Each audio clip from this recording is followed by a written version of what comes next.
Hello and welcome to a Checkpoint Chat review. One of these rare ones where we actually get to sit down and break down a game outside of the podcast. I guess because of the Embargo embargo timing on reasons. this. Embargo reasons. This is like in the middle of the week, so it made no sense to put it in a podcast. But hello, I'm here with Matthew Figuera as always, and we are looking at The Last of Us. Part 1. Part uno. Now, you might be thinking to yourself, wait a minute. I played part 2 like 2 years ago. Or was it 2 years How ago? did this happen? 3 years ago? It was about 2 years ago now. Yeah. And I was like, wait a minute. Why is only part 1 coming out now? Well, if you are confused, you should know that out on the 1st of September, which is coincidentally tomorrow. Is it the 1st? Yeah. Yep. We've got a PlayStation 5 exclusive remake / remaster of The Last of Us, which originally launched on PlayStation 3, then got a remaster on PS4, I think about a year later. Yeah. It's like 2013 for release, 2014 for remaster, because then the PS4 was out. And now this is a full-blown PS5 remake. Although the remake, I want to put in maybe slightly inverted commas. Inverted commas. So you've spent what, over 6 hours? I've put about 6 or 7 hours in this game, and okay. remake is like exactly as you said. It's definitely rebuilt from the ground up, visually. For lack of a better comparison, this looks like The Last of Us 1 with The Last of Us 2 skin over it. Modern day touches. But in terms of actual story, gameplay, narrative, that is part for part pretty much identical. In that opening time, I've actually gone back and looked at some footage from the remaster and the original game in 2013, like literally side by side with footage that you're watching right now, and it's like identical down to the frame. That being said, visually, so like we've said, it's ground up remake. I have seen some, I suppose, tweaks to some environments, but so minuscule that it's not like you'll walk into an area and everything's been shuffled around, or there are brand new areas. I'm talking, for example, if you walk up to a security checkpoint in the 2013 game, there's just a fence, but in this 2022 remake, there's like a like a guard's booth, for example. So there's definitely some enhancements on that front, but yeah, the gameplay is 1-for-1 identical. For better or for worse. Because, if you've played The Last of Us Part 2, you know that some changes were made to the gameplay.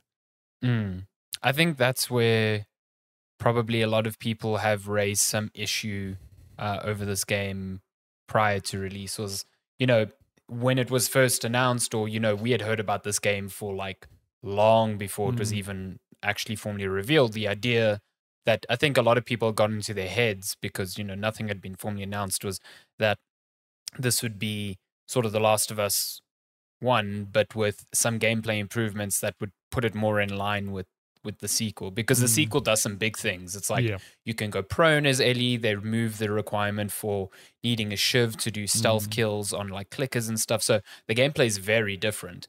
But that doesn't seem to be the case here. Like, they've kept the encounters the same and the sort of core gameplay loop the same. Would you say you haven't really noticed anything drastically different? I played the game in its heyday, 2013. I never played the remaster on PS4. But to memory, it seems that not much has changed. And it's for that reason that I went and I did look up some YouTube videos just to make sure that, I'm not leaving out any details. But those gameplay changes, like I said, for better or worse, Last of Us 2 is a great game for those enhancements. But I don't know, like, I feel that this first game is still an excellent time. Like, even though it came out in merits, even though it came out in 2013, like, is it annoying that I can't just stealth kill a clicker unless I have a shiv? Like, yeah, 100%. But the actual stealth gameplay and the moment-to-moment narrative is still really good. I think it's also a difficult change to make. I mean, exactly. You suddenly, like, say you remove the usability of the shivs, like they suddenly unlimited use, then it makes a lot of, the core puzzle design in The Last of Us trivial. So Yeah. like when you tweak one small thing that you think is quite small, like it changes the overall balance of the entire game. 100%. So like you can't just remake that sort of thing without remaking the entire design of the game. And I think that would be, again, maybe that's what some people expect from a full price game, because this is full priced. But that's certainly not what is on offer here. So I think it's a matter of like setting your expectation in that way. Exactly. Yeah. Yeah. I mean, even, sorry, just to your points of changing the gameplay, like the lack of a prone function is like, I guess when I started the game, I was like, oh, like I missed that. But this game was never built with that in mind. So there's no grass to hide in, for example. So it's actually just a waste. Like there would be no need for it. Yeah, because the enemies aren't designed to be looking for you there, and the environments aren't designed to give you that sort of space. Exactly. Yeah. I mean, you are, for the most part, on your haunches, hiding behind cover. There's nothing else shallower. Well, I don't know if that's the right term, but there would be no need for prone, basically. It's also because Joel's knees are really bad. It's just you can't go prone. They're really built. Being on haunches are like 95% of the game. It's I know, Jesus. something. He doesn't need to sit in that squat position for long. He's just got that down waxed. Just looking at the footage. I mean, I'm looking at this footage for the first time because I haven't actually been able to load up the game yet. So I'm looking at it through a compressed 720p encode that's being sent through to Discord to me. And even through that, I'm like, wow, this is like it's much better than even I remember. It's so very good. I was saying to you before recording, even just, over the weekend, whatever, that's, of what changes have been made to warrant this. Like the game looked good in its day. And to its credits, it did. In 2013, having this run on a PS3 was mind-blowing. Like I remember playing it going like, oh my God, the lighting, the reflections, the grass, like really good. When you put footage up side by side with the 2022 remake, you can see that game is dated 100%. Like even you comparing it to the PS4 remaster. So I did the PS3 and the PS4, both of them. You can see like the PS4 version, obviously, runs at 60 FPS. I think there were higher res textures, if I'm not mistaken. Yeah. But the level of detail just doesn't compare to what you're getting here. And I think it helps that because they're only putting this out on PS5, especially because I think it would be kind of silly if they put out a now second version of the same game on PS4. 100%. I think with that, they can really go like ham on visual quality and make sure that it looks as good as it can, while also, I guess, in a way, it's kind of nice that they only had to adhere to the old level design because they don't have to make it more expansive. They can just pack those areas with more detail. Exactly. What sort of like performance options do you get? You get like a prioritized frame rate and prioritize resolution it's exactly that, those two. So what you're watching, I'm just prioritizing frame rates. Okay. Because I'm playing on a 1440 display, but my PlayStation does not support that because I'm not part of the beta program. But that's a whole story. Yeah, that's still in beta, so that's a bit of a bummer. That would have actually helped quite a bit here, I think. Yeah, definitely. But you've got those two choices, and like I'm happy with the 60 FPS 1080. I did bump it up, I guess, to the performance mode, but it doesn't benefit me. It's not like the quality mode. It's not like there is, for example, like ray tracing that this mode doesn't have. From my understanding, it's just a higher resolution.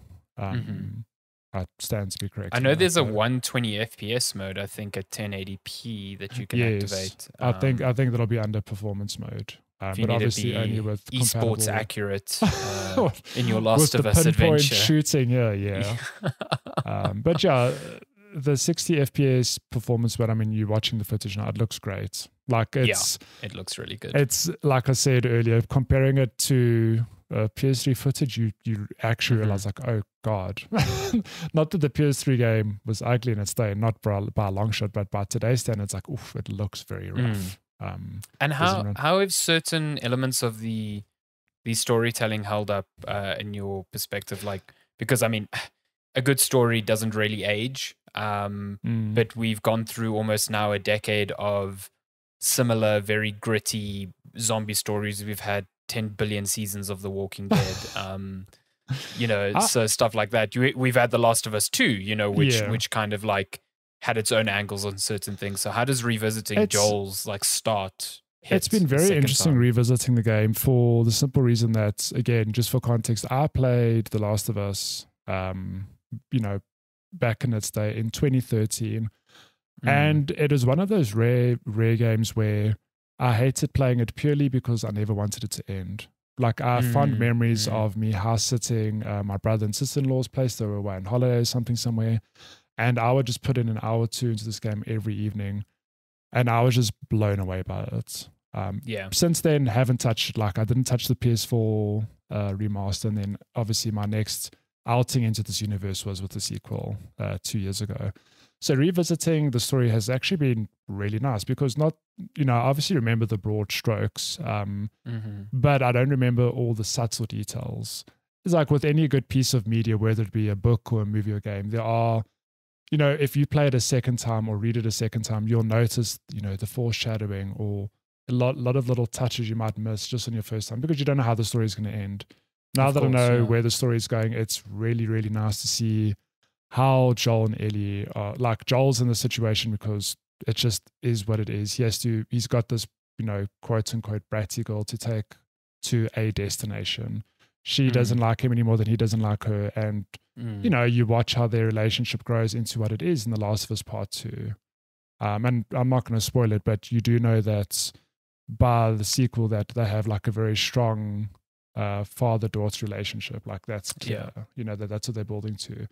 And obviously, it draws from the fact that this game has still one of the best openings of any game, I'd say, where it's the onset of this pandemic and Joel loses his daughter like outright in the first 15 minutes. And it's heartbreaking. Like, I'll never forget that moment when I played it then. And I thought it was just as impactful the second time around.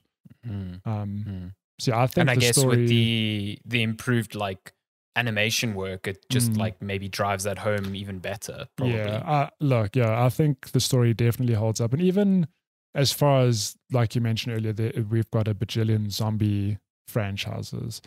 I feel that The Last of Us still stands very tall among a lot of those purely because it's like, it's a zombie game, but it feels like a true zombie game. It's not like you have mountains of ammo and you're just mowing down horde after horde. It's these very small, tight-knit encounters where it feels like you have to make split-second decisions, and things are tense, and that's really cool. And on top of that, you have very limited resources. Like in The Last of Us 1 and 2, you can only keep like a handful of extra clips of ammo per gun, and it feels like you have to really make the choices, which I really enjoy. I know it's not everyone's cup of tea. Very survival horror inspired. Yeah, if you didn't vibe with The Last of Us 1 or 2, I doubt you're going to vibe with this. But if you do enjoy this world and how the gameplay is structured, it's really, really great. Yeah. And I guess that's the other thing is that maybe a lot of people, I mean, I think the market for this is rather small, but like the odds of you having played the second one and never having engaged with the first one ever, maybe only a few people have done that. But for those who haven't experienced the first one, like, this is a real treat, I guess, on that, to just be like, oh, okay, I knew the broad strokes of that story, but like I never got to play it, or I haven't, like you said, you played it in 2013. Yeah, that's nearly been a decade ago. It's ripe for re-experiencing. I think that's been one of my takeaways of this, is that like we can sit and debate whether Naughty Dog have any rights, or PlayStation for that matter, have any rights to, sell this game at the $70 price point. Like, I get it. It's being packaged as a brand new game, and it is built from the ground up. But like, who's it for? If you played The Last of Us on PS4 like recently, or in the last, call it like 1 to 4 years, maybe it's not for you. Like, the PS4 game arguably is just as good. I mean, the gameplay is the same. It runs great. It looks great. But if you fall into the camp where you've originally played the game in 2013, or you've just never played this game, like, yeah, it's definitely worth experiencing. I mean, I think to your point of, there's probably very few people who have played the second one who haven't played the first one. But for those of those who have missed the first one, like this is a treat. Like it really is. Yeah. I don't know how you played the second one without, experiencing the first the one. context of the first one. Yeah, it kind of drives everything in that game. Yeah, I mean, this is the second one's a direct sequel in every, sense, where the story is a direct follow up. Well, taking place X amount of years. But yeah, it's been such a treat revisiting this game because it is, to me, still one of the best games I've ever played. And again, like I know maybe the gameplay doesn't hold up today, but a lot of the gameplay still is very similar in The Last of Us Part 2. It's very slow and methodic, and there's a lot of you stumbling around in, these deserted places, digging through drawers, doing some crafting. I enjoy it. Like I love the attention to detail. And ultimately what holds this game and the sequel up is the dialogue and the story. Like the moment-to-moment interactions between the characters is just very special and very memorable. It's very strong. So yeah. Yeah, without having played it, I think we've discussed in numerous times, on podcasts that like Naughty Dog have obviously done the best they could have in this situation.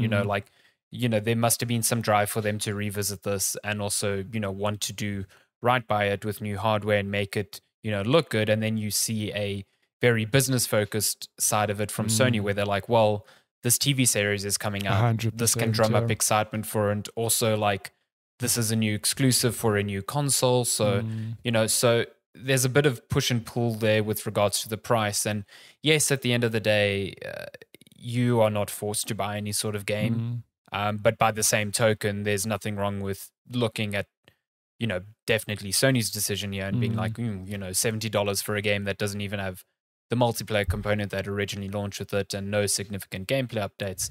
You can weigh up that as a value comparison and be like, I don't agree with that. I do agree with that. And then you decide with your wallet. You pay with your wallet, yeah.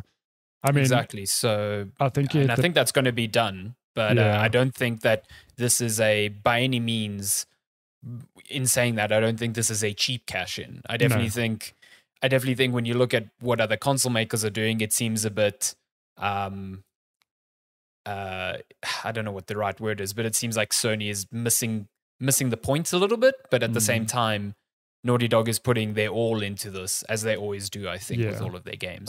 You're not being shortchanged with a bad experience. No, definitely not. And I think you hit the nail on the head there where The Last of Us show is coming out.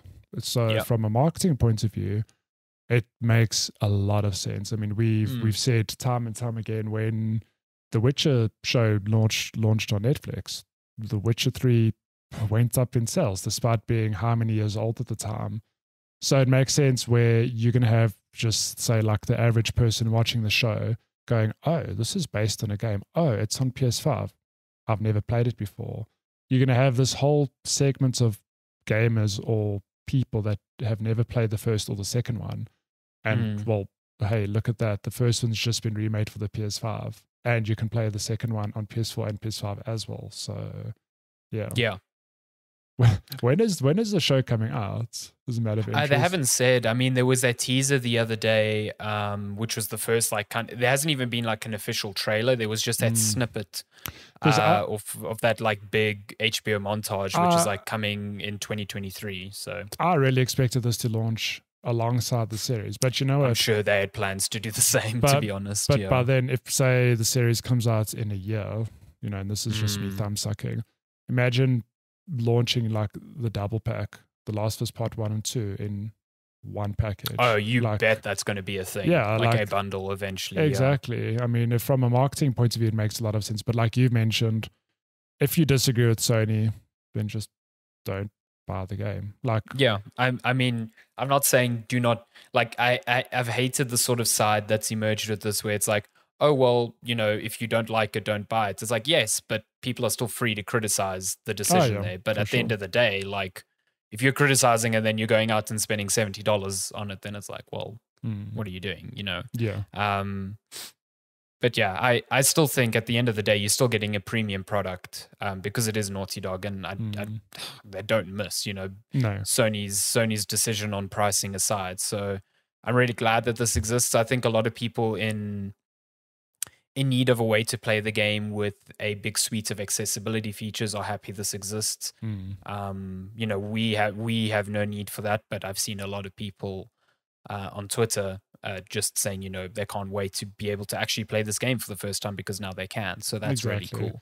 Yeah, one thing I wasn't aware of, it's coming to PC as well, right? Yeah, but not at launch. Not at launch. Not this week. Yeah. The Last of Us doesn't exist on PC. Yeah. So there we go. There's a whole nother audience. I mean, like any of the PS games that have been coming to PC, The Last of Us Part 1 will come to PC, and I assume. And that's a market that hasn't even played the second one. Exactly. So, and Part 2 will follow sometime, if not at the same time. Can't wait for the mods. Make Joel Homer Simpson, make Ellie Bart. Oh my God. That'll 100% exist. Yeah, exactly. Make Joel Wallace, Ellie Gromit. Just find the best duos you can think of and just mod them into the game. Can't wait. Love it. Yeah. But yeah, that's I mean, that's your thoughts on The Last of Us Part 1. Like I said, I think we've said it enough. Like it looks good. It is a mostly surface level visual improvement, and then obviously the big accessibility features. But it is still the same game that you played in 2013. Exactly. Mechanically, which is still regarded as one of the best games of all time. Yeah. So that's not a terrible thing. No. But I think just keep your expectations in check if you are planning to pick it up. So, and if you're still on the fence about it, alongside this review, I'm just going to upload an hour long of, the opening hour of the game. You can have a look at the footage. Go cry for a bit in the first 15 minutes. Cry for a bit and have a look at those visual enhancements and see that, it's not just, a surface level tweak. Like there's proper detail. It's not just texture work or something. No, visually it's gorgeous. Like it's actually funny. It made me think that, oh my God, I played The Last of Us Part 2 on my PS4, and how did that work? I don't know. Yeah, or even on the PS3. I mean, I remember coming out at the tail end of the PS3. Even then, I remember playing it then and being like, wow, like if this is what these look like, because it was months away from the PS4 launching, it's like, what is PS4 going to look like? And even then, PS4 didn't look that good for a couple of years. Yeah, what Naughty Dog managed to do on the PS3 at the end of its life was pretty incredible. So, fantastic. Well, that's been The Last of Us Part 1. Thank you so much for watching. If you have, as Matthew said, we will have a bunch of gameplay uploaded on the channel if you're keen to check that out. And if this is your first time here with Checkpoint Chat, we record a podcast every week. We publish on Mondays. You can find all of our past episodes on the channel. We strip out pieces for reviews here and there. And yeah, if you enjoyed this, like and subscribe, I guess. Follow us on any podcast platform. We'd greatly appreciate it. Yeah. Thank you for your time, as always, and we will see you next time. Okay, bye. Goodbye.